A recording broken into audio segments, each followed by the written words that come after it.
Yeah, one of probably the uglier games we've played this year, but it just embodied what this group of kids is, and it's tough, resilient fighters, and that's what this game was because, we made some mistakes. The one thing I thought we did elite, I thought we did a really good job with probably the best pitcher in the country. Witherspoon is elite. I mean, elite. And we were able to execute. We were able to get some big hits. We were able to kind of control the zone. We were able to get his pitch count up. Now, the problem came his hit ended up coming in and being really good behind him, and we weren't quite as good against him. But I love the compete. Zane Adams just competing his tail off, man. Like, didn't have the cutter early. The changeup was floating early. Didn't have the curveball much of any of the day. They were spoiling pitches. And starters, their job is to give us a chance to win, and that's what Zane did. He competed his tail through 4 innings, and again, JT Blackwood I think is the story of the game. I thought JT was outstanding. We did not play great behind him, but man, I thought JT, especially, we get a leadoff guy on, we don't make a play on a double play ball. That thing can snowball, especially on this team. That's how this team in Oklahoma scores crooked numbers, and he's able to minimize. He's able to get ground balls. He's able to keep it at 2, and that's what gives you a chance to win games. And so, not our cleanest game. Plenty of mistakes that we got to continue to work through and continue to clean up and just be better to be as consistent as we want to be. But man, I will never fault these kids' toughness and their resilience, and that's what showed up in the end tonight. Kade, every time this team kind of needs a clutch hit, you end up going to that bat and you end up getting a clutch hit. What is your process when you're up, when you dig in, when your team needs you to come through for them? What's your process and how do you go through the at-bat? Just don't make the moment too big. I mean, hitting's hitting. It's hard enough as it is. You don't have to add any more pressure on yourself, and you just go up there and look for the right pitch to move on, and if you don't get it, we get 3 of them. So just stick in there and just put the best swing you can on the ball. That's really it. Coach, you already kind of touched on it. Kyson Witherspoon, arguably the best pitcher in the country, and you guys scored 4 runs, 3 earned, and rattled off 5 hits and 3 walks. Kind of just talk a little bit more about how you saw how your team and your line of attack went tonight. Yeah, I mean, it's not an accident that guy's who he is. I mean, Skip Johnson's also one of the best pitching coaches in the country, and he just happens to be the head coach over there. So, it's electric, man. I mean, it's a upper 90s heater that just holds there. The velo doesn't fall off. Even at 85 pitches, he's still throwing the ball 97 miles an hour with some carry to it. It's a really good cutter. It's a really good slider. He didn't use the up and down breaking ball a lot tonight. He didn't throw a lot of good changeups, but he threw one to get Doe in a good spot. The changeups in there. It's just 5 pitches. It's a ton of strikes. And I thought we just kind of grinded him out a little bit. And when we set up an inning, I thought Richie's sac fly was one of the bigger at bats of the game because you knew at some point he was going to try to beat him with the heater up because it was soft, and you knew that 97 up is tough. And Kade told me after the first at bat, he's like, we got to stay on. I knew after the first pitch I swung it up in the zone, I needed to take it. And I said, well, then why'd you swing at the second one? It's just a hard pitch to get to. It's a hard pitch to take, and it's a hard pitch to get above, and Richie did that. So I just thought there were some unselfish at bats. There were some tough at bats in there. And that's what you got to do. You're going to get, I told these guys, I think I said in the pregame thing, you're probably going to get against an arm like that, you might get 2 chances throughout the game to chalk up a run, and when you do, you got to do it, and shoot, we had a great, we get the double in the first from Kade. We get that chance, and we don't quite cash in right there. He executes pitches, but just proud of the way we grinded him out because that guy's, it's real, man. That's real stuff. That guy will pitch in the big leagues. Kade, obviously you've been seeing the ball a lot over the last couple of weeks, but you now have a new spot in the order. Is there anything that you've changed maybe with that, or just the same kind of approach you were describing earlier? Same kind of approach. Whenever he came up to me a couple practices ago, he was saying, I want to try you in the 3-hole.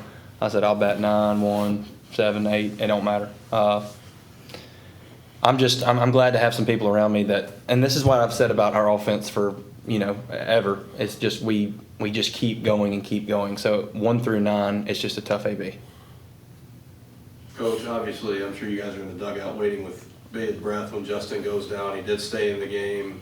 What's his situation and maybe his status for tomorrow morning? Yeah, the scary thing when you see dives is the first thing you go to is the shoulder. You know, like that's the first thing that kind of spooks you. And it wasn't a shoulder, which is good. He just kind of rolled up on his wrist. And when you do that, like we've all done that before, like it'll start tingling on you, it grabs on you. And when we first got out there, he was pretty tender moving it around. And then by the end, he's swinging it around, squeezing his glove. So I'll get a better read from our trainer when we get in there. I don't think there was any way that kid was coming out of the game right there. So hopefully it's just something that kind of just tweaked a little bit and something that we can line up and roll tomorrow. But like I said, we'll get a better read in the morning once he sleeps on it and we turn around and see what we got with him. But I was very happy that it wasn't the shoulder because that's the scary ones. Oh, Coach, I was wanting to ask about Garrett Staton. In his 2 games back, he's had 2 doubles, 3 RBIs. What does a guy like that mean to your lineup? He's just veteran, man. He's had so many college at-bats. That's why we wanted G here in the first place. I remember the conversation when I was sitting out front of a team dinner at our regional at Florida State last year, talking to him on the phone, and he's just such a mature kid. And he, you know, I think all the time when you see the biggest thing that jumped off to me about Garrett, like so many times, man, when you talk to these kids in the transfer portal, they just dog the place they're at.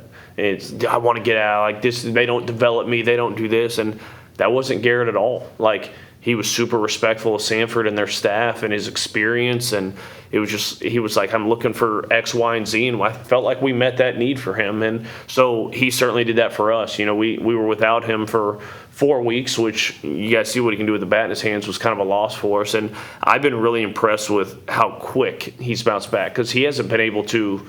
I mean, he didn't start swinging a bat until about a week and a half ago, you know, so it's not like he was able to keep doing this stuff through there. And he came in, had a huge swing for us in Madison on Tuesday, and then had a huge double tonight in a big spot. So it's just a veteran at bat, man. It's a kid that's been in big spots. He's played in postseason baseball. He's old. He's experienced. And the moment just doesn't get too big for him. And you trust it sending it with guys like that.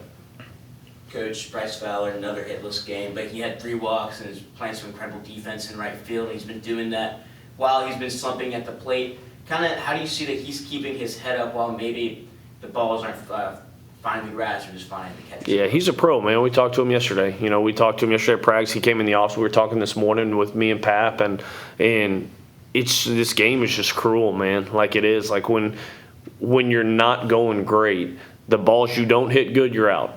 The balls you do hit good, you're out. And when things are going good, it's like you can check swing and somehow it's going to be a double. Like that's how this game works, unfortunately.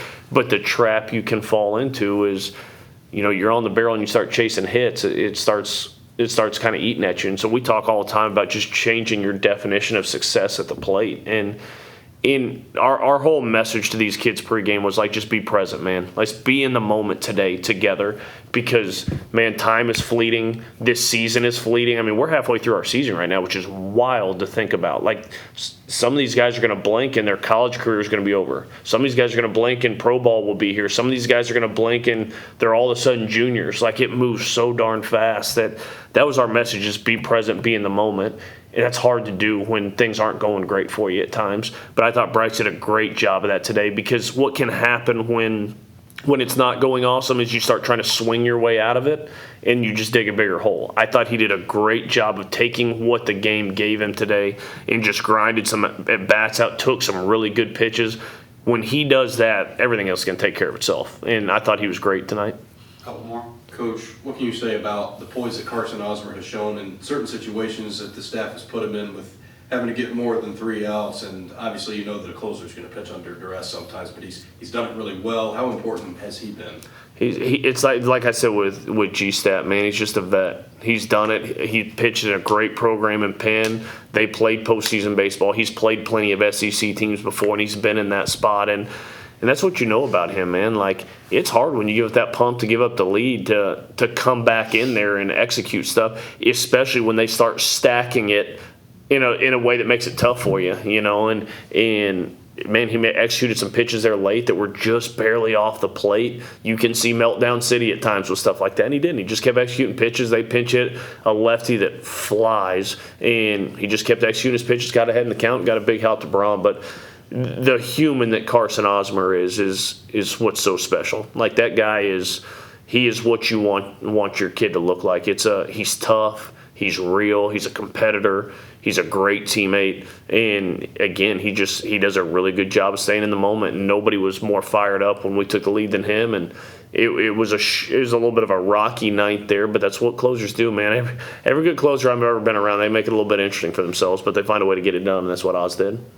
Coach, really quick, still kind of dealing with the blister, and Austin Morris was listed as out tonight. Kind of how are they projecting for the rest of the weekend as in terms of availability? Both trending up, both trending in a really good direction, which is what you want. Like, we're always, I want to win more than anybody. I said that today. I was on Gary Harris's show this morning. I said that this morning. Like, there ain't anybody more competitive and want to win for the University of Alabama than our coaching staff. But we also have a responsibility to these kids, right? And making sure we're being smart, making sure we're not putting them in harm's way. And so both guys are progressing great. Riley's still dealing with it a little bit, but like he's been throwing the baseball, it looks a million times better than it did even 3 days ago. So trending in the right direction there, which is fantastic. Same thing with Ammo, just being smart with him and just being slow with it. He was throwing the ball so good right now. I mean, he was electric against Tennessee last weekend, and is trending in the right direction. Feels really good throwing. I tell our players all the time, sometimes we have to be the adults in the room, and they can be mad at us, but we got to make good decisions for them. So both are progressing nicely and are kind of in a day-to-day spot, but both progressing really good.